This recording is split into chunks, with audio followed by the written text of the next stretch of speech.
আসসালামু আলাইকুম আরহামতুল্লাহি বারাকাতু।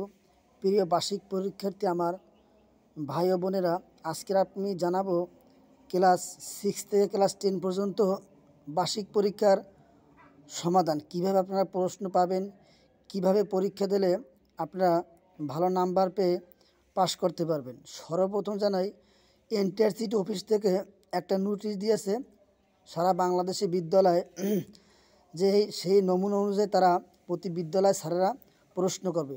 অনেক সময় ইউটিউবে আপনারা ঘাটাঘাটি করেন যে প্রশ্ন পাওয়ার জন্য অনেকে ভুলভাল বলে যে এই প্রশ্ন পড়লে কমন পড়বে। একদম মিথ্যা কথা। এইভাবে আপনার ধোকায় পড়বেন না। ধোকায় পড়ে সেগুলো পড়বেন, পরীক্ষার হলে যাই দেখবেন যে সেগুলো কোনো কিছুই কমন পড়ে না। এর জন্য আমি যেটা বলি ভাই, মিথ্যা কথা বলবো না, সত্য কথাই বলতেছি। আমার সামনে আছে লাউখোলা আইজউদ্দিন সরদার উচ্চ বিদ্যালয় বার্ষিক পরীক্ষা 8ম শ্রেণী। এই পরীক্ষাটা বাংলা পরীক্ষা গত বুধবার দিন হয়েছে। এখন আগে ভাবতে হবে যে আপনার কাছে যদি এইভাবে একটা গাইড থাকে, লেকচার বার্ষিক পরীক্ষার চূড়ান্ত প্রস্তুতি, এইভাবে একটা গাইড থাকে, আপনার কাছে 100% পাস করা সহজ। আপনার কাছ থেকে কেউ পাস নিতে পারবে না, কেউ কোনো সারে ফেল করাইতে পারবে না। এখন দেখা যাইবে যে এই গাইডের ভিতর বাংলা, ইংরেজি, অঙ্ক এভাবে সাবজেক্টে নমুনা অধ্যায় কয়টা আছে। যেভাবে এই বাংলা গাইডে এই সাজেশনে নমুনা বাংলা ধরছে 5টা। এই 5টা নমুনা যদি আপনারা হল করতে পারেন, পড়তে পারেন, ইনশাল্লাহ আশা করা যায় আপনারা পাস করবেন। পরীক্ষা হলে যেয়ে কোনো দিকে ডানে বায়ে তাকানো লাগবে না। 100% আপনি বুকে সাহস নিলে লেখে আসতে পারবেন। তা দেখেন, এই যে পরীক্ষাটা হয়েছে, এখানে সব প্রশ্ন এই নমুনা 5টা নমুনার থেকেই সব প্রশ্ন দিছে।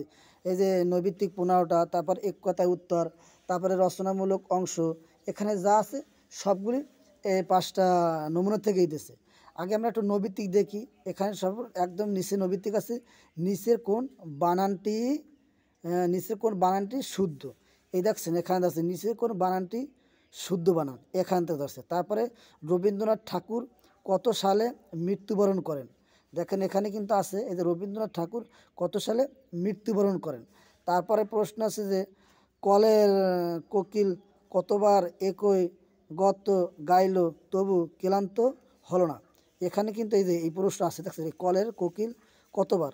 তারপরে এই যে কি বলা খুব মুশকিল, এখানে দেখেন কি বলা খুব মুশকিল, সব প্রশ্নের কাছে। তারপরে ডক্টর মোহাম্মদ শহীদুল্লাহ কত খ্রিস্টানদের মৃত্যুবরণ করেন, এই দেখেন এই ডক্টর শহীদুল্লাহ কত সালে মৃত্যুবরণ করে। এভাবে সকল প্রশ্ন, যে কটা প্রশ্ন আছে সব এই 5টা নমুনার থেকেই ধরছে।